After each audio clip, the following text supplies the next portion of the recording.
यस्य भूमि प्रमान्तरिक्षमुतोदरं देवं यस्य अग्रे मूर्धनं तस्मै ज्येष्ठाय ब्रह्मणे नमः। तस्मै ज्येष्ठाय ब्रह्मणे नमः। सम्माननीय मंचस्थ विद्वज्जन, उपस्थित धर्म प्रेमी सज्जनों, श्रद्धा पूजा सत्कार की भाजन मात्र शक्ति, कार्यक्रम के आयोजक बंधुओं, भाइयों बहनों, प्यारे बच्चों, बहुत ही सुंदर कार्यक्रम आपके बीच में लगातार 3 दिन से चल रहा है और अभी कल तक आपके बीच में रहेगा। ये बड़े सौभाग्य की बात है। ऐसी सुंदर चर्चाएं, विचार जो मानव जीवन को, हमारे जीवन को धन्य करने की हैं, वेद शास्त्र आदि के द्वारा यहाँ पर दी जा रही हैं और आप लेने के लिए उपस्थित हैं। आइए थोड़े से विचार मैं भी आपके बीच में रख रहा हूँ जो कि वेदादि शास्त्रों के हैं, ऋषि मुनियों के हैं। जैसा कि मैंने पहले एक प्रसंग आपके बीच में रखा था, समस्त वेदादि शास्त्रों में हमारे जीवन के मूल लक्ष्य की ओर इशारा किया गया है और वो लक्ष्य है सब दुखों से छूटकर हम आनंद में रहें। जो हमारी मूल प्यास है, मांग है, उसके लिए हमें क्या उपाय करना चाहिए, वो सभी वेद, दर्शन, उपनिषद आदि आर्ष ग्रंथ हमें बताते हैं, जिसमें कहा जाता है आस्तिकता ही समस्त पुण्यों की खान है और नास्तिकता ही समस्त दुखों की, क्लेशों की, कष्टों की जननी है। भगवान की वाणी वेद का मूल सार है हमको आस्तिक बनाना। दर्शन, उपनिषद, स्मृतियों का मूल उपदेश है मानव आस्तिक बने, यानी कि अपने मूल अस्तित्व को, संसार को ठीक ढंग से और इसके स्वामी को समझे और भगवान की आज्ञाओं का यथावत पालन करे, अपने कर्मों की मीमांसा करे। मैं क्या कर्म करूं कि मुझे सब दुखों से मुक्ति प्राप्त हो जाए, ये मीमांसा करे। उसके लिए हमें ये कर्म करने हैं जो महर्षि मनु ने एक श्लोक के द्वारा बताया। वेदाभ्यास तपो ज्ञानम इंद्रियाणाम च संयम धर्म क्रियात्म चिंता च निःश्रेयस्करम परम। अर्थात वेदों का अभ्यास करे, तपस्वीमय जीवन जिए, मूल ज्ञान की ओर बढ़े, यथार्थ दर्शन की ओर जीवन में प्रयास करे और इंद्रियों का संयम करे। जो हमारे अंदर इंद्रियां हैं, जो इस संसार रूपी विषय मार्गों की ओर चलती हैं, उनको एक कुशल सारथी की तरह, एक ड्राइवर की तरह, जो बहुत कुशल प्रशिक्षित ड्राइवर होता है, सारथी होता है, जो घोड़ों को, रथ को सही दिशा में ले जाता है, गाड़ी को सही दिशा में ले जाता है, समस्त दुर्घटनाओं से बचाता है और अच्छी यात्रा, मंगलमय यात्रा प्राप्त करता है। वैसे हमें कुशल सारथी की तरह अपनी इंद्रियों पर संयम करना चाहिए। आगे चल के बात कही धर्म क्रिया च, और धर्म क्रिया जो करते हैं उनको भी निःश्रेयस प्राप्त होता है। वैसे धर्म अपने आप में एक बहुत बड़ा विस्तार रखता है। ईश्वर और धर्म ये 2 चीज़ ऐसी हैं जो कि बहुत बड़े ज्ञान को अपने अंदर लिए हुए हैं। ये ज़िंदगी पूरी हम लगा दें और भी अनेक जन्म हम लगा दें तो पूरा पूरा ईश्वर को, पूरा पूरा धर्म को हम जान लेंगे, ये संभावनाएं कम होती हैं। ये बहुत गूढ़ हैं, रहस्यमयी हैं और अपने अंदर एक बहुत बड़ा भंडार है। परंतु मोटे रूप में हमें अवश्य धर्म क्रिया करते हुए, धर्म को समझते हुए चलना चाहिए। तो शास्त्रों में कहा है त्रयो धर्म स्कंदा यज्ञो अध्ययनम दान मिति, यानी कि धर्म रूपी वृक्ष के 3 स्कंद हैं, डाले हैं। उनको यज्ञ, अध्ययन और दान के रूप में बताया गया है। आप अगर प्रतिदिन अपने जीवन में यज्ञ करते हो, हवन करते हो, अग्निहोत्र करते हो, एक छोटे अग्निहोत्र से लेकर ये बड़े बड़े अश्वमेध आदि यज्ञ के रूप में रचाया जा सकता है। यहाँ जो यज्ञ कराया जा रहा है इससे भी बहुत बड़े विस्तृत यज्ञ हुआ करते हैं। तो हम अपने जीवन को याज्ञिक बनाए, हमारी संस्कृति यज्ञ में जीने को कहती है। जो ये यज्ञ है ये भौतिक यज्ञ है और ये हमारा शरीर एक जीवन रूपी यज्ञ है। इस यज्ञ के द्वारा यह भी यज्ञ कुंड की तरह हम संभाल सकते हैं, परंतु ये भौतिक यज्ञ हमारे जीवन के लिए बहुत ज़रूरी है। इसको दो भावनाओं से किया जा सकता है, एक सकाम भाव और एक निष्काम भाव। सकाम भाव से यज्ञ करने वालों को पुण्य प्राप्त होता है, स्वर्ग प्राप्त होता है, इहलोक में और परलोक में सुख और सुख की सामग्रियां प्राप्त होती हैं। अगर इसको आप निष्काम भाव से करते हो तो इसी लोक में समाधि यानी ब्रह्म साक्षात्कार प्राप्त कराता है, और जब इस जन्म को छोड़कर आप जाओगे तो मुक्ति जैसा आनंद प्राप्त कराने का सामर्थ्य रखता है। ये सकाम और निष्काम भाव से क्या होता है?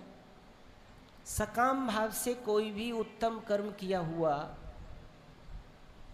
ऐसे मानना चाहिए कि जिस उत्तम कर्म को करते हुए हमारी लौकिक कामना होती है, इसका फल मुझे इस लोक में यश मिले, संतान मिले, नौकरी मिले, व्यापार बढ़िया चले, धन मिले, संसार में वाहवाही मिले, मकान दुकान बन जाए, मेरे गाड़ी बंगले घोड़े आदि भौतिक संसाधन प्रचुर मात्रा में मेरे पास आए, ऐसी भावना से कोई भी यज्ञ, दान, पुण्य हम करते हैं तो इसको सकाम पुण्य कर्म कहते हैं, और इनका फल इस जीवन में सुख शांति देता है और अगला अच्छा लोक, अच्छा जन्म, अच्छी देह हमको प्रदान करता है।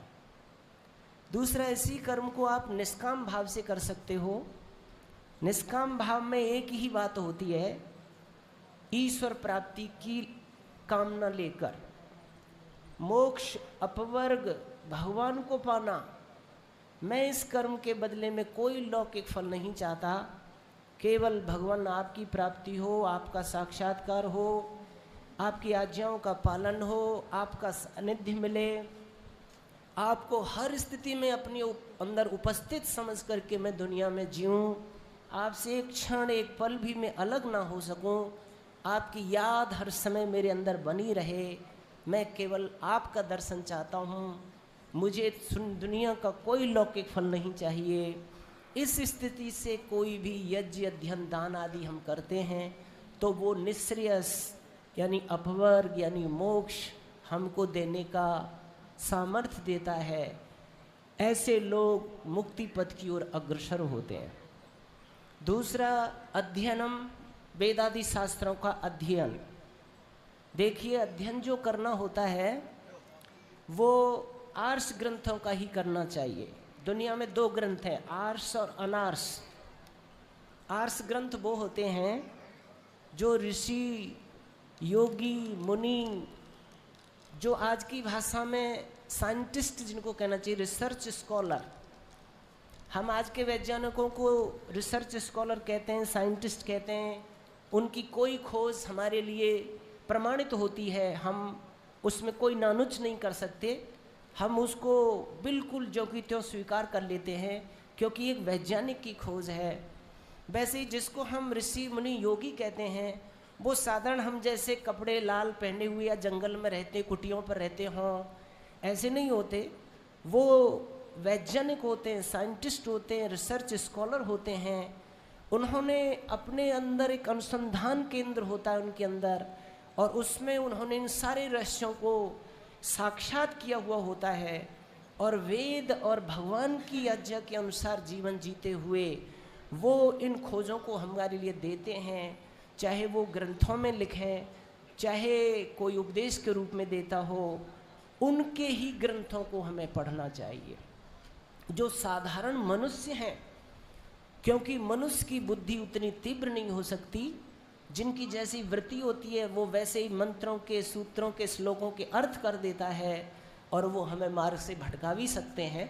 इसलिए ब्रह्मा से लेकर महर्षि दयानंद पर्यंत जो ऋषि मुनि हुए हैं, कणा, जैमिनी, गौतम, कपिल, याज्ञवल्क्य आदि जो ऋषि मुनि हुए हैं, उनके ही ग्रंथों का हमें अध्ययन करना चाहिए। यह अध्ययन हमें ब्रह्म से मिला देता है। अध्ययन गुरु होता है। अध्ययन करना वेदादि शास्त्रों का धर्म होता है, एक तीर्थ होता है, एक यज्ञ होता है, एक तप होता है। जो कोई लोग रोजाना वेद, दर्शन, उपनिषद, स्मृति आदि ग्रंथ पढ़ते हैं, वो मानो एक यज्ञ करते हैं, वो मानो एक तपस्या करते हैं, वो मानो एक तीर्थ में स्नान करते हैं। उनका जीवन कितना धन्य हो सकता है, ये तो अध्ययन करने वाले, इस यज्ञ को, इस धर्म को करने वालों को ही ज्ञात होगा, अनुभव होगा। आगे चल के एक और धर्म के अंदर स्कंद माना गया है, वो है दान।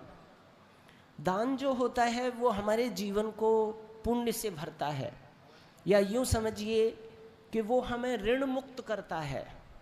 संसार के जो हमारे ऊपर ऋण हैं, कर्ज हैं, जिनके द्वारा हम दबे हुए होते हैं, उनसे हमें मुक्त करता है। दान जो दो भावनाओं को लेकर के किया जाता है। एक भावना ये होती है कि हमने जो माता पिता गुरु आचार्यों से ऋण लिया है, या हमने समाज से ऋण लिया है, या संबंधियों से ऋण लिया है, या राजा से द्वारा हमने ऋण लिया है, जिस किसी से भी हमने अपने इस जीवन को बढ़ाने के लिए पोषण लिया है, उनके हम ऋणी होते हैं, उनके हम कर्जदार होते हैं। अगर हमने यहाँ से लिया है सृष्टि में और यहाँ हम सृष्टि में दान कर देते हैं, तो हम बराबर करके जाते हैं। जितना लिया है उतना दे के जाना, अपने को ऋण मुक्त करना होता है, बराबर करना होता है। क्योंकि ऋणी व्यक्ति केवल एक ही समय सुख अनुभव करता है, गहरी नींद में। बाकी जागने से सोने तक उसे महाजन, बोहरा, बैंक याद आती है। ऋणी व्यक्ति सबसे ज़्यादा दुखी होता है। अगर थोड़ा सा भी वो सिंसियर है तो, और जिसके ऊपर से पानी उतरा हुआ है कि कितना भी लो देने की मतलब ही नहीं है, उसकी बात नहीं कर रहा हूँ, लेकिन थोड़ा सा भी ज्ञान विज्ञान रखता है, तो वो ऋणी व्यक्ति अपने को सुखी नहीं पाता। इसलिए हमें क्या है, जो भी हम दुनिया से लेते हैं और कमाते हैं, उसमें से हमें इस संसार को सुंदर बनाने के लिए दान के रूप में देना होता है। दूसरी बात एक और इसमें जुड़ी हुई है, और वो ये है कि अगर हम जो लिया है उससे अधिक हम दे देते हैं, उससे अधिक अगर हम दान कर देते हैं, तो मानो आगे के लिए हम बो देते हैं। क्योंकि ये जन्म मरण तो ख़त्म होता ही नहीं, अनादिकाल से अनंत काल तक चला रहेगा, जब तक मुक्ति का प्रयास नहीं होगा। और मुक्ति के लिए भी तो हमें ये धर्म करना ही होता है। तो वो हमारे मुक्ति में या हमारे अगले अच्छे लोकांतर जन्म जन्मांतर देने में वो सहायक होता है। अधिक हमने अगर अपने लेने से ज़्यादा कर दिया है तो, इसीलिए हमें अपने जीवन में दान अवश्य करना चाहिए, पर दान पात्र देख करके करना चाहिए। कुपात्र को, अपात्र को दान नहीं करना चाहिए। अगर आपने कुपात्र को दान कर दिया तो दान दाता और दान लेने वाला दोनों ही नरक के गामी होते हैं। ये हमें बुद्धि विवेक से ये ज्ञान प्राप्त करना होगा कि मैं दान कहाँ दे रहा हूँ। हमारे देश में दान देने की बहुत प्रवृत्ति है, इसीलिए बहुत सारा दान आप देखोगे कि मंदिरों में, मस्जिदों में, गुरुद्वारों में भरा पड़ा है। बहुत से हमारे यहाँ पे तो ऐसे लोग होते हैं कि कोई अगर गंगा, यमुना, गोदावरी नदी पड़ती है तो उसमें भी दान के रूप में पैसा डाल देते हैं, जो कि किसी के काम आने वाला नहीं, कोई चलन में भी नहीं आता, देश का भला भी नहीं होता, डंप पड़ा रहता है। या ऐसी जगह दान देते हैं कि उससे लोग दुराचार करते हैं, उसको अनैतिक कार्यों में व्यय करते हैं, तो वो आपके हित और कल्याण का काम नहीं होगा। मैं एक छोटा सा उदाहरण दे रहा हूँ, संभव है ये सत्य घटना है, इसलिए दान देना धर्म क्रिया है, परंतु कहाँ देना चाहिए, बुद्धि लगा के देना। एक छोटा सा उदाहरण है। एक बार कैलकाटा की एक घटना है कि एक धोती कुर्ता पहने हुए टोपी लगाए हुए एक सज्जन जा रहे थे, एक छोटा सा बच्चा, और आता है और उनके सामने हाथ फैलाकर कहता है, बाबूजी 2 पैसे दे दो, बाबूजी 2 पैसे दे दो। बच्चा छोटा सा था और ऐसे हाथ फैलाकर 2 पैसे मांग रहा है। ये उस समय की घटना है जब 2 पैसे, 1 पैसे, 3 पैसे, 5 पैसे का सिक्का, 10 पैसे का सिक्का चला करता था। आपने भी उसका प्रयोग किया होगा, हमने भी किया है, हमारी उम्र तक ये था, अभी चलन में नहीं है। तो उस समय की ये घटना है। बाबूजी रुकते हैं, देखते हैं छोटा सा बच्चा है, पैसे मांग रहा है। बाबूजी ने पूछा, बेटा तुम 2 पैसे का क्या करोगे? उसने कहा, बाबूजी 2 पैसे के भुने चने खरीद लूँगा और मैं उनको चबा लूँगा, ऊपर से पानी पी लूँगा, मेरा पेट भर जाएगा, मेरी भूख शांत हो जाएगी। बाबूजी ने कहा, बेटा अगर मैं तुम्हें 4 पैसे दे दूँ तो उस बच्चे ने कहा, बाबूजी अगर आप 4 पैसे दे दोगे तो 2 पैसे के चने से मेरा पेट भर जाएगा और 2 पैसे के चने मैं अपनी माँ को ले जाऊँगा, उसका पेट भर जाएगा। बाबूजी ने कहा, बेटा अगर मैं तुम्हें 1 रुपया दे दूँ तो क्या करोगे? उस बच्चे ने कहा, बाबूजी अगर आप 1 रुपया दे दोगे तो ज़िंदगी में भीख मांगना छोड़ दूँगा, कभी किसी के सामने हाथ नहीं फैलाऊँगा। 4 पैसे से आज मेरा और मेरी माँ का पेट भर जाएगा, बाकी पैसे से मैं बाज़ार से सामान खरीदूँगा, दौड़ दौड़ कर गली कूचों में उस सामान को बेचूँगा, उससे जो लाभ होगा फिर और सामान खरीदूँगा, फिर बेचूँगा, जीवन भर के लिए भीख मांगना मेरा छूट जाएगा। बाबूजी ने जेब में हाथ डाला, 1 रुपया उसको दिया और बाबूजी अपने रास्ते चले गए। कहते हैं बरसों व्यतीत हो गए।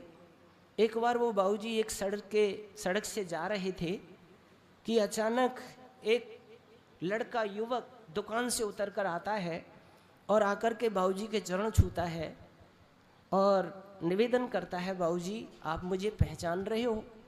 बाबूजी ने गौर से देखा बच्चे की तरफ, कहा, बेटा मैं तो तुम्हें नहीं पहचान पा रहा हूँ, आप कौन हो? तो उसने कहा, बाबूजी मैं वही हूँ जो कभी आपसे 2 पैसे मांग रहा था। आपने 4 पैसे की कहा, आपने 1 रुपया देने की कहा और फिर आपने मुझे 1 रुपया दिया। बाबूजी आपके दिए हुए 1 रुपये के बाद मैंने जीवन में कहीं भीख नहीं मांगी और उसी समय से मैंने सामान खरीद कर बेचा। आज मैं अपनी दुकान करता हूँ और स्वयं ईमानदारी से अपने आजीविका चलाता हूँ। आपके दिए हुए 1 रुपया से मेरी हमेशा भीख मांगना छूट गया। वो बाबूजी कौन थे? वो थे पंडित ईश्वरचंद विद्यासागर। अर्थात माताओं बहनों, यूँ तो तुम्हारे पास बहुत मांगने आते होंगे, लेकिन अवश्य ही इस बुद्धि का प्रयोग करना, ये पैसा जो लेने आया है ये मेरा सार्थक होगा, परिवार, समाज, राष्ट्र, देश, धर्म, जाति की रक्षा करेगा, ये उपयुक्त जगह पर जा रहा है कि ये इसका दुरुपयोग करेगा, ये विवेक आप जरूर लगाना। देखो इस यज्ञ में कोई भी दान आप दे सकते हो, इसका कोई दुरुपयोग नहीं कर सकता। घी, सामग्री, समिधा आदि इनका कोई दुरुपयोग नहीं कर सकता। अगर कहीं गुरुकुलों में आप देते हो, वहाँ ब्रह्मचारी पढ़ते हैं, उसका भी क्या दुरुपयोग होगा? गौशाला में देते हो, उसका भी क्या दुरुपयोग होगा?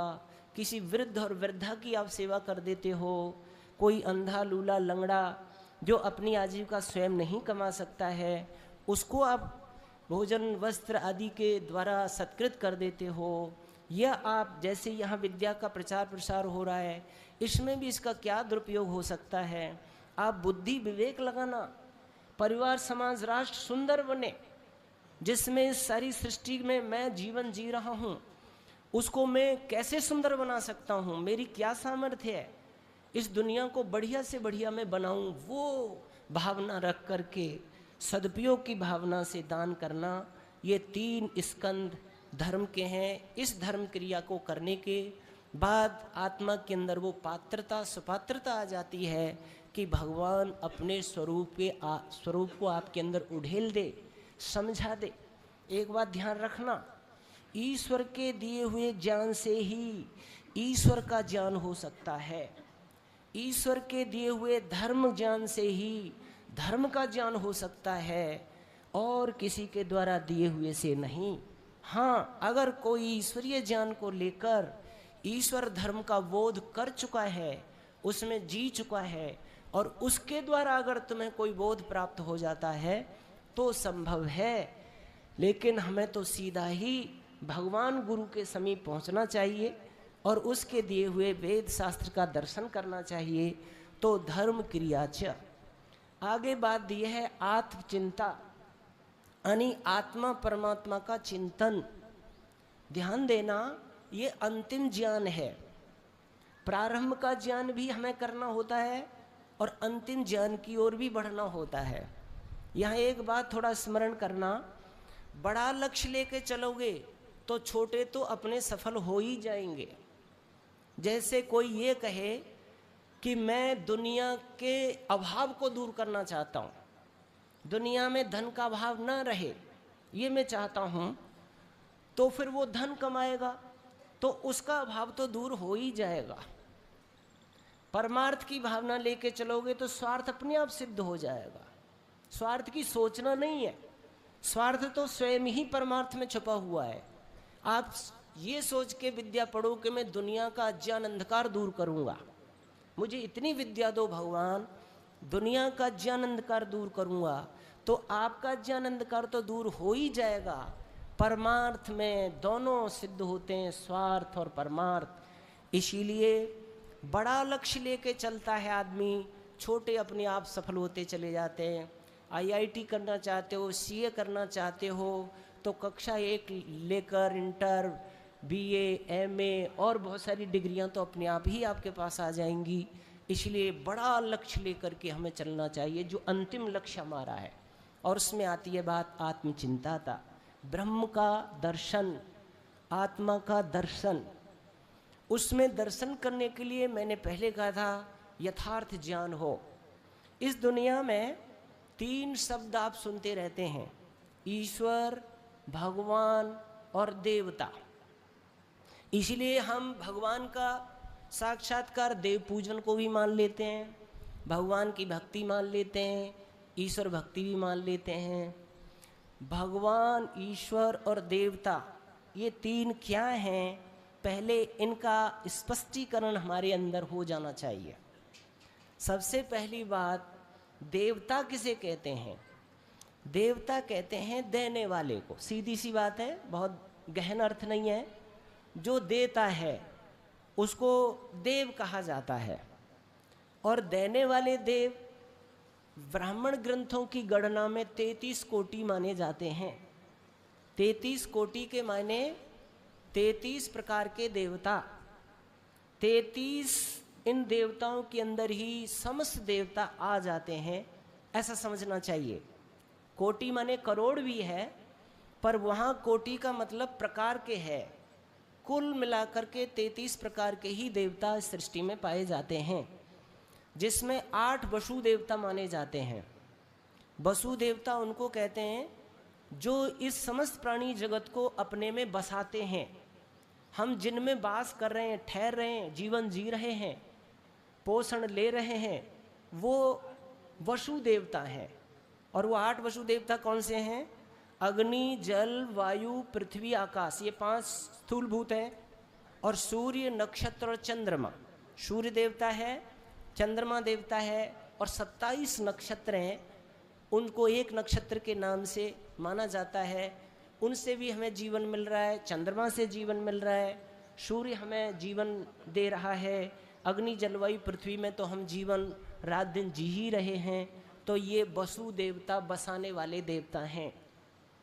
11 रुद्र देवता होते हैं, जो हमारे शरीर में 10 प्राण के रूप में और 1 जीवात्मा के रूप में पाया जाता है। प्राण, अपान, व्यान, समान, उदान, नाग, कुरुम, कृक्कल, देवदत्त और धनंजय, ये 10 प्राण हैं। जो हम सांस ले रहे हैं, ये शरीर में 10 भागों में बट करके काम कर रहा है। इस शरीर में जो भी हरकत जीवात्मा कर रहा है, वो प्राणों के सहयोग से ही कर रहा है।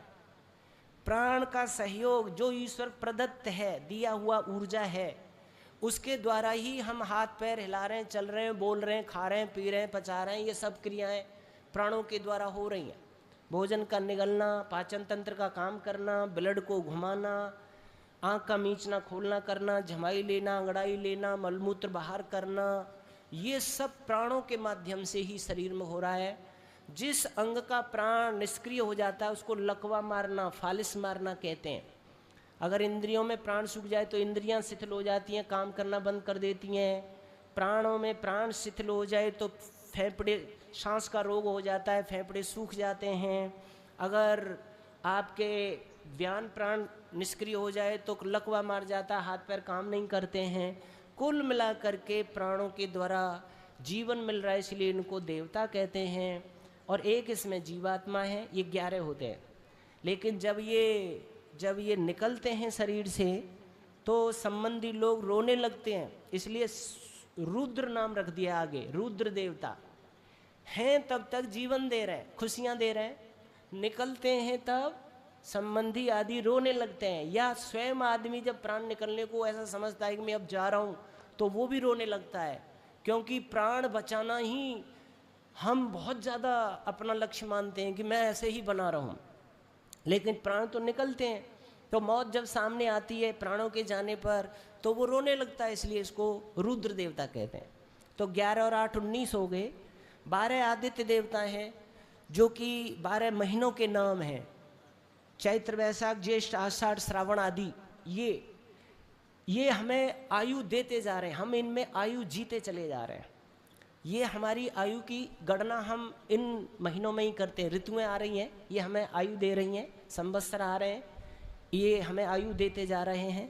तो इसलिए इनको भी देवता के रूप में देखा गया है। तो 12 19 31 हो गए। एक इंद्र देवता है इस दुनिया में, जो बिजली के नाम से है, जो पंखे में चल रहा है, जो इस माइक में भी है, कूलर में, रेलों में, मोबाइलों में, फ्रिजों में, कंप्यूटर में, रिमोट में, दुनिया भर में इंद्र देवता हमें ऐश्वर्य दे रहा है। इंद्र देवता के द्वारा मनुष्य कितने ऐश्वर्य प्राप्त कर रहा है। अभी गर्मी पड़ रही है, एसी घरों में लग जाएंगी, इंद्र देवता ठंड कर देगा, कूलर चला देगा, पंखा चला देगा। कितना सुख भोगते हैं हम इंद्र देवता से। तो वो 31 और एक इंद्र देवता 32 हो गए। और एक इस यज्ञ को भी देवता कहा जाता है, इसको प्रजापति भी कहते हैं, इसको देव यज्ञ कहते हैं, क्योंकि यज्ञ से वर्षा होती है, वर्षा से कंदमूल फल होते हैं, कंदमूल फल से प्राणियों का हित और कल्याण होता है, पशु पक्षियों का। तो 32 और एक प्रजापति यज्ञ 33 प्रकार के कुल मिलाकर के देवता हैं। ये देवता, इनसे व्यवहार लेना चाहिए, ये उपासना के योग्य नहीं है। जो आत्मचिंता यहाँ वर्णन आता है, नहीं, भक्ति, उपासना, योग, ध्यान किसका किया जाए, तो ये जो देवता हैं इनमें किसी की भी भक्ति उपासना करने का विधान शास्त्रों में नहीं है। इनसे उपकार लेना चाहिए, उपकार के योग्य बनाना चाहिए। अग्नि जलवायु आदि को सबके उपकार के योग्य बनाना चाहिए और स्वयं भी उपकार लेना चाहिए। उपासनीय नहीं है देवता हुए। आगे एक भगवान शब्द आपने सुना होगा। भगवान किसको कहते हैं? भगवान 2 शब्दों के मेल से बना है, भग धनवान। भग कहते हैं ऐश्वर्य को, वान कहते हैं धारण करने वाले को। जैसे गुणवान, गुणों को धारण करने वाला, विद्वान, विद्या को धारण करने वाला, ऐसे ही भगवान, भग को धारण करने वाला। भग माने ऐश्वर्य को धारण करने वाला। जिनके अंदर 6 ऐश्वर्य होते हैं उनको भगवान की पदवी दी जाती है। ये एक डिग्री है। जैसे कोई MBBS करता है तो डॉक्टर हो जाता है, कोई PhD कर लेता है उसको भी डॉक्टर कहने लगते हैं। एक डिग्री प्राप्त करने के बाद जो उनको पदवी दी जाती है, संबोधन दिया जाता है, वो वैसा ही शब्द ये भगवान है। तो इस संसार में जो मनुष्य पैदा होते हैं, आत्माएं पैदा होती हैं और ये 6 ऐश्वर्यों को अपने में धारण करके संपन्न होती हैं, उनको हम भगवान के नाम से संबोधन देते हैं। वो 6 ऐश्वर्य कौन से हैं? ऐश्वर्य समग्रस्य धर्मस्य यशस्श्रिय ज्ञान वैराग योश्चैव सश्राम भगतीर्णा। ये 6 भग हैं। ऐश्वर्यस्य समग्रस्य यानी शक्ति रूपी ऐश्वर्य जिसके पास होता है। दूसरा धर्मस्य, और धर्म जिसके जीवन में होता है, पूरा धर्मात्मा जीवन होता है। यशस्श्रिय, और यश होता है, सम्मान होता है, वाहवाही होती है, प्रसिद्धि होती है, गुडविल होती है, ख्याति होती है, दुनिया में जिनका नाम हो जाता है कि ये आदमी, ये स्त्री, ये पुरुष कितने महान हैं, कितने अच्छे काम किए इन्होंने, वाह धन्यवाद, अरे तुम इतने महान हो। इतिहास उनके गीत गाते हैं, लोग जो है उनके जयघोष के नारे बोलते हैं, वाह वाह उनको कहने लगते हैं। ऐसा यश जिनको प्राप्त होता है। और श्री जिनके पास में लक्ष्मी होती है। देखो लक्ष्मी और श्री, इसमें थोड़ा सा अंतर आप समझेंगे। लक्ष्मी वो होती है जो हमें हमारा लक्ष्य प्राप्त करा देती है। जैसे मेरा लक्ष्य है, मुझे मकान चाहिए, भाई मकान नहीं है, मैं गृहस्थी हूँ, तो मैं लक्ष्मी खर्च करूँगा, कारीगर लाऊंगा, उसकी सामग्री लाऊंगा लक्ष्मी से, और कुछ समय में मेरा लक्ष्य, मकान रूपी लक्ष्य प्राप्त लक्ष्मी के द्वारा हो जाएगा। मुझे लक्ष्य है कि मैं दिल्ली जाना चाहता हूँ, मुझे गाड़ी चाहिए, तो गाड़ी में किराया या किराए की गाड़ी या अपनी गाड़ी लेकर के आप लक्ष्मी खर्च करो, आपको दिल्ली पहुँचा देगी। आपका लक्ष्य है, भूख लग रही है भोजन की, तो भोजन प्राप्त करा देगी। आपकी गाड़ी, बंगले, जो भी कुछ हमारे आवश्यकताओं रूपी लक्ष्य हैं, उनको जो सफल करा देती है उसको लक्ष्मी कहते हैं। और वह लक्ष्मी जो मेरा भी जीवन सफल करती है और औरों के भी काम आती है, औरों के लिए भी उपयोगी होती है, वो श्री हो जाती है।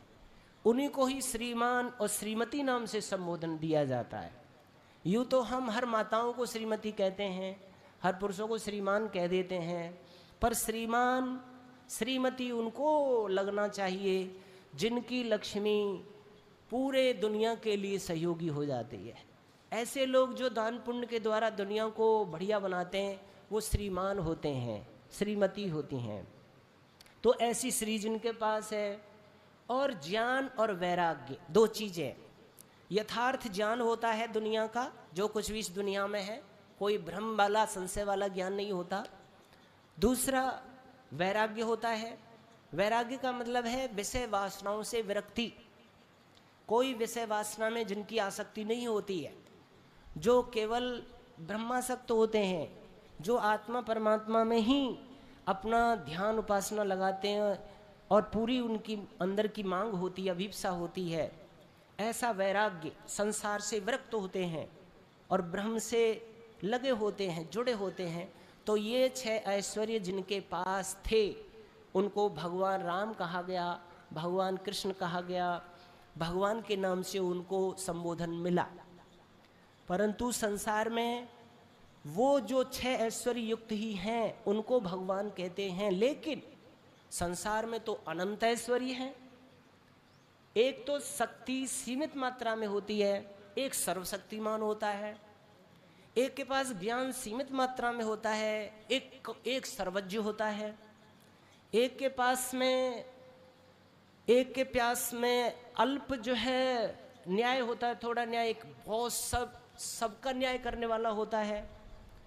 अर्थात जो सर्वज्ञ है, सर्वंतर्यामी है, समस्त धनों का स्वामी है, समस्त बलों का स्वामी है, समस्त ज्ञान का, न्याय का स्वामी है, उसको ईश्वर कहते हैं। ईश्वर पर सीमित ऐश्वर्य नहीं होते। 6 वाले ऐश्वर्य इस दुनिया में प्राप्त करने वाले को आप भगवान कह सकते हैं, लेकिन ईश्वर परमेश्वर नहीं। ध्यान देना, तीनों में अंतर आप करेंगे तभी वास्तविक भगवान की उपासना करने में सफल हो सकते हैं। अगर आपने इन 3 शब्दों में अंतर नहीं किया अपने में, तो आप पता नहीं भगवान, ईश्वर की जगह पे भगवान को पूज रहे या देवताओं को पूज रहे, जबकि देवताओं का पूजन अलग, भगवान का अलग, ईश्वर का अलग है। ईश्वर वो होता है जो परम ऐश्वर्य वाला है, सीमा में जिसके पास कोई चीज़ नहीं होती, सभी चीज़ें असीमित होती हैं, अनंत होती हैं, अखंड होती हैं, एक रस होती हैं, अनादिकाल से अनादिकाल तक होती हैं। ऐसे ही जो शक्ति है उसको ईश्वर, गॉड, भगवान, परमात्मा आदि भगवान भी कह सकते हैं। हम ईश्वर को भगवान भी कहते हैं, लेकिन भगवान जो संसार में मनुष्य को दिया तो वो ईश्वर नहीं हो सकते। इतना अंतर आपको देखना होगा। अब इनकी उपासना पद्धति क्या है, तीनों की कैसे हम भक्ति कर सकते हैं? तो देखो, देवताओं की भक्ति करने का तरीका तो यज्ञ है और इनका सदुपयोग है। दुनिया के समस्त देवताओं का सदुपयोग है, 8 वसुओं का सदुपयोग, रुद्रों का प्राणों का सदुपयोग, आदित्यों का सदुपयोग करेंगे, इंद्र बिजली का करेंगे, आप इस यज्ञ का करेंगे सदुपयोग। एक इनकी भक्ति। दूसरी भक्ति, इनको सबके उपकारी बनाएंगे, इनको बिगाड़ेंगे नहीं, इनका दुरुपयोग नहीं करेंगे, इनको सबके उपयोगी बनाएंगे। ये तो देवताओं की भक्ति उपासना हो जाती है।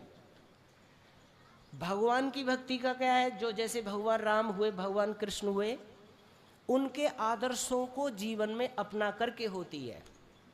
अगर आप भगवान राम की भक्ति चाहते हो, भक्ति का मतलब है जुड़ना, भक्ति का विपरीत है विभक्ति, यानी बिछुड़ना, अलग होना। और जुड़ा कैसे जा सकता है? श्री राम से, भगवान राम से आप कैसे जुड़ सकते हो? जैसे भगवान राम एक आदर्श शिष्य थे, वैसे आदर्श शिष्य बन जाओ तो आप भगवान राम की आदर्शों के द्वारा भक्ति कर रहे हो। भगवान राम एक आदर्श पुत्र थे, वैसे आदर्श पुत्र बन जाएं। जैसे रामचंद्र जी ने माता पिता के साथ व्यवहार किया, वो आदर्श भाई थे, आदर्श पति थे, आदर्श मित्र थे, आदर्श राजा थे।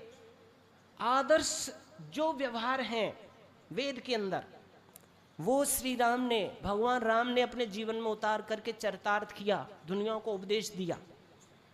और वो एक मर्यादा पुरुषोत्तम भी गए, मर्यादा समस्त व्यावहारिक मर्यादाओं का जिन्होंने पालन करके दुनिया को आदर्श प्रस्तुत किया। अगर आप श्री राम की तरह अपना जीवन जीते हैं तो आप भगवान राम के भक्त हैं, उनसे जुड़े हुए हैं। अगर उनका नाम तो लेते हैं लेकिन कार्य विपरीत करते हैं, आचरण विपरीत होते हैं, तो आप विभक्त हैं। नाम कितना भी लीजिए, आप उनसे बहुत दूर हैं, कोसों दूर हैं, ऐसा समझिएगा। तो जो हमारे आदर्श पुरुष हैं भगवान, जिनको हमने कहा, उनके आदर्शों को अपना करके ही हम उनकी भक्ति कर सकते हैं। योगीराज कृष्ण जैसे उन्होंने अपना जीवन जिया, वैसा हम अपना जीवन बनाएं तो समझिए हम उनके भक्त हैं। बाकी अगर उनसे विपरीत जाते हैं और केवल नाम लेते हैं तो हम उतने ही विभक्त हैं, उनसे उतने ही दूर हैं। अब बात आती है ईश्वर की भक्ति कैसे कर सकते हैं, ईश्वर की उपासना कैसे कर सकते हैं। ईश्वर की उपासना करने का तरीका महर्षि पतंजलि जी ने अष्टांग योग के माध्यम से दिया है। अगर भगवान की भक्ति, भगवान की उपासना, उपासना का मतलब क्या है? उप माने समीप, आसन माने बैठना, आ माने पूरी तौर से, समन्तात रूप से आप समीप बैठ गए, निकट हो गए, जिसको योग दर्शन में कहा है योगस चित्तवृत्ति निरोधा, यानी समस्त चित्त के व्यापार को रोककर आपने भगवान ईश्वर के निकट बैठना। जिस क्रिया से होगा उसको योग कहते हैं, उसको जुड़ना कहते हैं, उसको उपासना कहते हैं, उसको भक्ति कहते हैं, उसको ईश्वर आत्मा का मिलन कहते हैं। तो वो किस विधि से हम सफल कर सकते हैं, उस विधि का नाम है अष्टांग योग। इसलिए इस मानव जीवन में इस अष्टांग योग का पालन भी अवश्य ही करना चाहिए। अगर आप चाहते हो मेरे जीवन से काम, क्रोध, लोभ, मोह, मद, मात्सर्य, ईर्ष्या, डाह, प्रतिशोध, राग, द्वेष, छल, कपट, ये सब बीमारियां खत्म हो जाए और मैं बिल्कुल पवित्र हो जाऊं और पवित्रता में ही सुख, शांति, आनंद है, तो आपको अष्टांग योग का पालन करना ही होगा। एक बात ध्यान देंगे, भगवान की भक्ति का लाभ मोटे रूप में क्या होता है, ऐसे समझिए जैसे आपको सर्दी लग रही है, ठंड लग रही है, शीत आप सता रही है आपको, और आप अग्नि जला लेते हो और अग्नि से ऐसे हाथ सेकने लग जाते हो, शरीर को सेकने लग जाते हो, तो अग्नि की उपासना, अग्नि की आप भक्ति कर रहे हो, इस समय अग्नि की उपासना कर रहे हो, अग्नि के निकट बैठने की कोशिश कर रहे हो।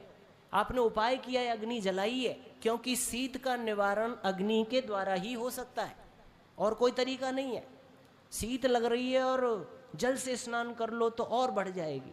शीत लग रही है और पंखा कूलर एसी चला दिए तो और बढ़ जाएगी, विपरीत अगर कर दिया तो और बढ़ जाएगी। तो इसका समाधान क्या है? बोला अग्नि की उपासना करो। तो आपने अग्नि जलाई, हाथ सेके, शरीर सेका, और सेकते ही आपकी ठंड, आपकी सर्दी दूर हो गई। कहाँ चली गई आपको पता नहीं चलेगा। वैसे ही संसार के जो ताप हैं, क्लेश हैं, काम क्रोध लोभ मोह आदि जो शत्रु हैं, जो हमको रात और दिन पीस रहे हैं, जला रहे हैं, घुन की तरह हम अंदर से खा रहे हैं, जो हमारे जन्म जन्मांतर को बिगाड़ रहे हैं, एक ही जन्म नहीं अनेकों जन्म बिगड़ रहे हैं इस काम क्रोध लोभ के द्वारा, अनेकों जन्म बिगड़ रहे हैं। तो उसका निवारण कैसे हो भाई? ये संकट कैसे टलेगा? तो भाई जो संकट टालने वाली चीज़ की उपासना करो। तो वो कौन है? दुनिया में एक ही चीज़ है, वो है ईश्वर। देखो इन क्लेशों को शांत, ईश्वर के अलावा दो चीज़ें और हैं यहाँ पे दुनिया में। एक तो प्रकृति माता है, सृष्टि है। या तो सृष्टि के समीप जाओ तो आप कहेंगे भाई क्लेश दूर हो जाए, काम क्रोध लोभ, तो ये दुनिया तो काम क्रोध लोभ को बढ़ाएगी, ये घटाएगी नहीं। जितना प्रकृति की समीपता करोगे उतना ही काम वासना बढ़ेगी, क्रोध बढ़ेगा, लोभ बढ़ेगा, मोह बढ़ेगा, ईर्ष्या बढ़ेगी, डाह जलन प्रतिशोध राग द्वेष बढ़ेंगे। इसलिए प्रकृति की उपासना इसका समाधान नहीं है, और वृद्धि होगी। दूसरा समाधान है ये जीव मनुष्य आदि, इनकी उपासना करो। तो ये मनुष्य आदि तो स्वयं ही काम क्रोध लोभ मोह से ग्रसित हैं, ये तो स्वयं ही राग द्वेष में बसे हुए हैं, ये तो स्वयं ही मेरे जैसे ही दुखों से पीड़ित हैं, क्लेशों से पीड़ित हैं।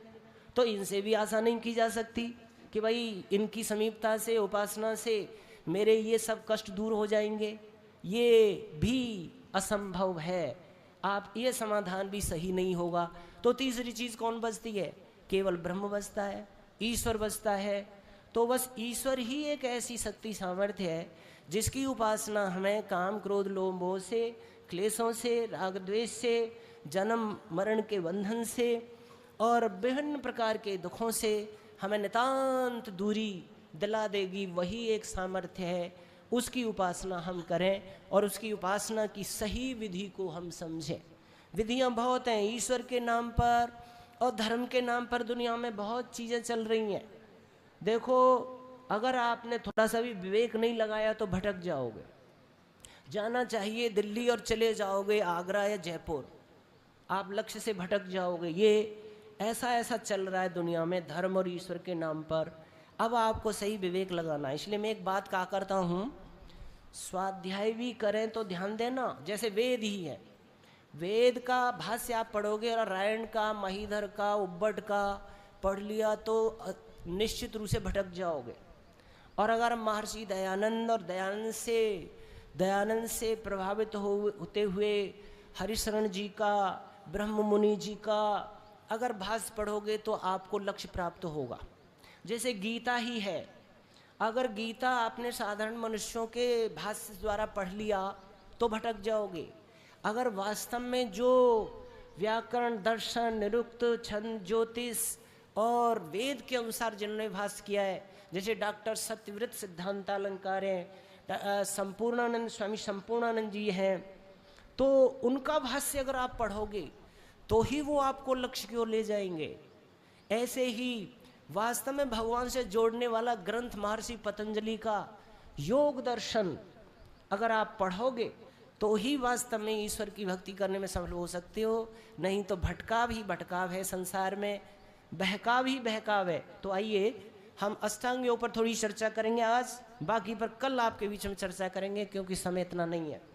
अष्टांग योग का मतलब है भगवान के साक्षात करने के लिए 8 पीढ़ियां चढ़ना। 1 2 3 4 5 6 7 और 8, 8वीं पर जाकर के आप ब्रह्म से रूबरू हो सकते हो। 7 कदम आपको बढ़ने होंगे अपनी तरफ से, 8वें कदम पर जाकर के आप ब्रह्म का साक्षात्कार करेंगे। पहले आपको यम और नियम का पालन करना होता है। पहले भगवान को भगवान की नज़र में पात्र बनने का उपाय करना होता है। जैसे गुरु के पास विद्या लेने जाने के लिए गुरु हमारे अंदर पात्रता देखता है। उपनिषदों में आप पढ़ेंगे, गुरु जी के पास में जिज्ञासु गए, ऋषि पिपलाद के पास में 6 जिज्ञासु गए। प्रश्नोपनिषद में आता है कि हमें आप ज्ञान दीजिए। तो उन्होंने कहा ठीक है, आप 1 वर्ष मेरे यहाँ ब्रह्मचर्य पूर्वक तपस्या का जीवन जियो, उसके बाद अपनी शंका करना, मैं फिर आपका समाधान करूँगा। किसी और गुरु के पास गए, उन्होंने कहा ये 400 गाय लो और ये जंगल में ले जाओ, जब 1000 हो जाएं तब मेरे पास आ जाना, मैं फिर आगे आपको ज्ञान दूंगा। यानी गुरु लोग पात्रता देखते थे। अभी IIT जाओगे, CA में जाओगे तो पहले पात्रता की परीक्षा देनी होती है, और उसमें जो पास हो जाते हैं, अभी नवोदय, आपके यहाँ नवोदय में एडमिशन होते हैं तो पात्रता की परीक्षा होती है बच्चों की यहाँ। जो पात्रता की परीक्षा में पास हो जाते हैं उनको ही नवोदय विद्यालय के अंदर एडमिशन मिलेगा, और जो पात्रता में फेल तो उनको कहा आप जाइए, आपको नहीं मिल सकता है। ऐसे ही भगवान की प्राप्ति के लिए पात्रता की परीक्षा देनी होती है, और वो पात्रता 2 रूप से सिद्ध हो पाएगी। 2 काम करने पड़ेंगे पात्रता के लिए। एक तो इस दुनिया के साथ अच्छा सच्चा व्यवहार करना सीखना होगा। चींटी से लेकर हाथी पर्यंत मनुष्य मात्र के साथ मेरा बहुत ही अच्छा सच्चा व्यवहार हो जाए, ये 5 यमों में पात्रता आती है। दूसरा, मेरा ये शरीर है, इस शरीर में मैं जीवात्मा हूँ, इसके साथ में अच्छा सच्चा कार्य करने की पात्रता वो 5 नियमों के अंदर दी जाती है। आप ये मत समझना कि औरों के साथ गलत व्यवहार करने से ही पाप लगता है, अपने साथ भी गलत व्यवहार करने से पाप लग जाता है। अपने साथ भी गलत करने से अधोगति प्राप्त होती है। तो मुझे अपने साथ भी एक अच्छा व्यवहार करना सीखना ही होगा, तब जाके भगवान की ओर बढ़ने की कुछ काबिलियत पात्रता हासिल हो पाएगी। सबसे पहले हमें दुनिया के प्राणियों के साथ अच्छा सच्चा व्यवहार कैसे करें, उसकी योग्यता का पैमाना है अहिंसा, सत्य, अस्तेय, ब्रह्मचर्य, अपरिग्रह, यम। ये 5 यम हैं। अहिंसा, सत्य, अस्तेय याद करो, ब्रह्मचर्य, अपरिग्रह, ये याद कर लेने चाहिए। 5 यम और 5 नियम कंठ, माता बहन बेटी भाई बंधुओं को सभी को 5 यम। सबसे पहली बात आती है अहिंसा। अहिंसा का मतलब है वैर त्याग, वैर विरोध। चींटी से हाथी, मनुष्य, पशु पक्षी, कीड़े मकोड़े आदि जितने भी हैं उनके साथ स्वार्थ के वशीभूत होकर कोई वैर विरोध नहीं करना, सबसे अंदर से प्रीति पैदा करना, प्यार पैदा करना। अहिंसा जो होती है उसको जैनियों ने तो अहिंसा परमो धर्म कहा। अहिंसा का पालन परम धर्म है। और जितने आगे जो है और आएंगे सत्य, अस्तेय आदि, इनकी जननी, इनकी शुद्धि अहिंसा से ही हो सकती है। कुल मिलाकर के अहिंसक बनना ये हमारे जीवन का एक मुख्य जो है सब सुधारों का सुधार है। पर यहाँ थोड़ी सी इसको और विस्तृत करके चलते हैं। 3 जगह अगर आप हिंसा करते हो तो आपको पाप नहीं लगेगा, और 3 के अलावा अगर आप अन्य किसी प्राणी को कष्ट पहुंचाते हो तो आपको हिंसा का पाप लगेगा, और आपका अंतःकरण मलिन हो जाएगा, और मलिन अंतःकरण से कभी अंतिम ज्ञान को प्राप्त करने की योग्यता प्राप्त नहीं हो सकती। 3 स्थान कौन से हैं?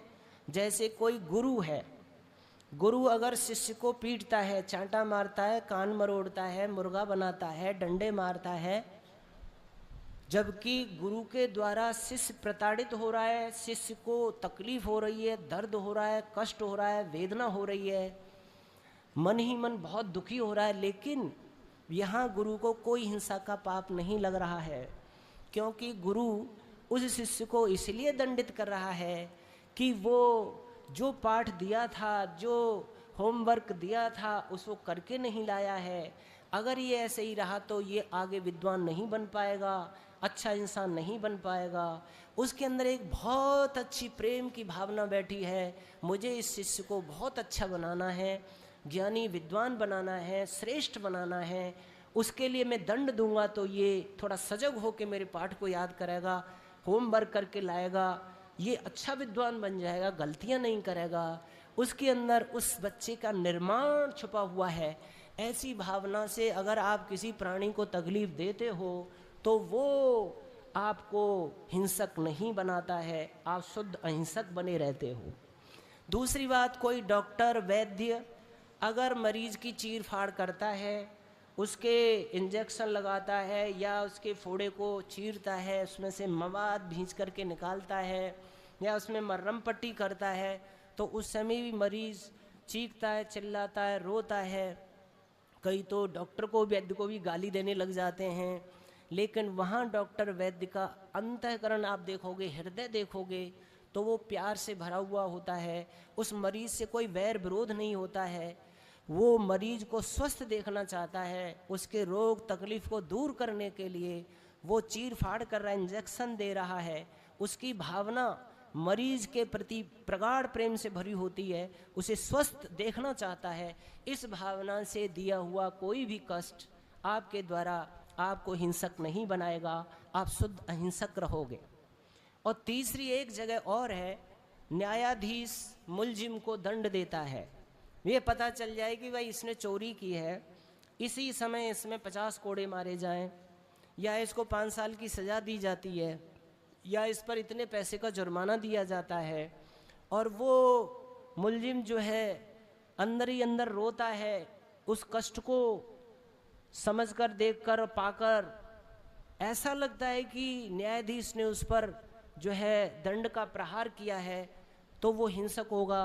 पर नहीं, क्योंकि न्यायाधीश को अपनी निजी कोई ज्वेलसी उस मुवक्किल से नहीं है, कोई उसको ईर्ष्या नहीं है, द्वेष नहीं है, कोई स्वार्थ नहीं है।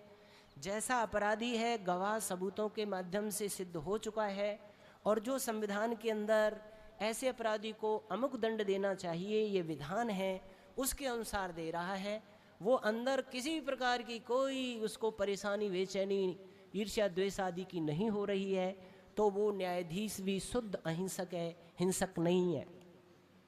बहुत से लोग ये कहते हैं कि भाई एक फौजी है और वो बॉर्डर पर बहुत से आतंकियों को गोली से भून देता है, तो उसको क्या होगा, तो वो शुद्ध अहिंसक है, क्योंकि उसका एक ड्यूटी है हमारी पूरे देश की सीमाओं की रक्षा करना, हमें अपनी देश की समस्त प्रजाओं की रक्षा करना। और उसको एक आदेश मिला हुआ है, जो भी घुसपैठी देश को क्षति पहुंचाना चाहता है उसको तुरंत गोली से भून दीजिए। तो उस फौजी का प्रशस्ति पत्र उसको मिलेगा, उसकी फीस बड़ी हो जाएगी, उसको इनाम मिलेगी, उसके वेतन में वृद्धि हो जाएगी, इनाम मिलेगी, वाह वाही हमारे देश में उसके नाम से उसको प्रसिद्धि प्राप्त होगी, क्योंकि वो शुद्ध अहिंसक है, उसका कोई व्यक्तिगत वैर विरोध नहीं है, देश धर्म जाति की रक्षा के लिए एक न्यायाधीश की तरह वो काम कर रहा है। और वही फौजी आके पड़ोसी में गोली मार दे तो उस पर दफ़ा लगेगी, केस चलेगा और उस पर बहुत सारी सजा भी हो सकती है। इसीलिए जहाँ अपने निजी स्वार्थ को छोड़कर या रचना आदि के लालच को छोड़कर हम किसी प्राणी को कोई अगर दंड दे रहे हो, उसका हित हमारे अंदर छुपा हुआ है, प्यार छुपा हुआ, प्रेम कम नहीं हुआ है। इसलिए हमेशा ध्यान दो। बहुत से लोग कहते हैं भाई सभी प्राणियों से क्या प्रेम हम कर सकते हैं, कि हाँ कर सकते हैं। कैसे कर सकते हैं? फिर अगर दुष्ट से भी हम प्रेम करेंगे तो ये तो गलत हो जाएगा, फिर तो दुष्टता बढ़ती चली जाएगी। लेकिन ऐसी बात नहीं है, दुष्ट से भी प्रेम कम नहीं हो सकता है। कैसे हो सकता है? जैसे एक डॉक्टर है, वैद्य डॉक्टर है, और कोई आदमी आपस में लड़ाई करके लाठी चलाई है उसने, और लहूलुहान होकर डॉक्टर के पास पहुंच गया, लहूलुहान होकर के वहाँ पहुँचा, तो डॉक्टर पूछेगा कैसे सिर फोड़ के आया है? तो बोला मैंने ऐसे दूसरों में मारी, उसने मेरे में मारी, जा तेरा इलाज नहीं करता हूँ, ऐसे लड़ाई लड़ता रहता है, चल भाग यहाँ से, तेरा इलाज नहीं करता हूँ। ऐसा कहेगा कोई डॉक्टर? वो नहीं कहेगा। जो मरीज उसके पास पहुँच गया है तुरंत उसका इलाज करेगा, तुरंत उसकी मरहम पट्टी करेगा, बड़े प्यार से करेगा, प्रेम से करेगा। परंतु एक बात ध्यान देना, अभी मैंने एक घटना, फ़ोन आया एक जगह से जहाँ मैं पहले रह चुका था, तो उनके यहाँ एक युवक मरीज हुआ, बीमार हुआ, और आज उसको कम से कम 5-6 महीने हो गए SMS जयपुर में भर्ती। तो उन्होंने कहा भाई 5-6 महीने से उसे पता नहीं क्या बीमारी हुई, डॉक्टरों ने काफ़ी खोज की, काफ़ी रिसर्च की, काफ़ी इलाज किया, लेकिन नहीं। अंतिम डॉक्टरों ने समाधान दिया कि भाई इसके 2 पैर और 1 हाथ काटना पड़ेगा। तब ये बच सकता नहीं, ये बीमारी रुकेगी नहीं। आज उसके 2 पैर और 1 हाथ काट दिया गया है, लेकिन डॉक्टर का प्यार कम नहीं हुआ। अगर हाथ काटना पड़ रहा है तो हाथ काटेगा, पैर काटना पड़ रहा है तो काटेगा, परंतु अंदर का प्रेम कम नहीं होगा। अहिंसा का मतलब है अंदर से प्रेम रहो, समाधान जो उसके हित में हो सकता है वो हमको करना है, परंतु प्यार कम नहीं करना, स्वार्थ के वशीभूत होकर के कोई किसी को दुख देना, ये नहीं होना चाहिए। अहिंसा प्रतिष्ठित होने पर फल क्या मिलेगा? अहिंसा प्रतिष्ठायाम तत्सन्निधौ वैर त्यागः। अगर तुम मन वचन कर्म से पूरी अहिंसा का पालन कर लेते हो तो आपके आसपास रहने वालों का भी बैर भाव आपसे छूट जाएगा। इसी लोक में इतना फल तो इस एक अहिंसा यम का पालन करने से ही प्राप्त होगा। अगली चर्चा फिर आपके बीच में करेंगे, कल समय मिलेगा उसमें करेंगे। इन बातों के साथ धन्यवाद। ओम शम।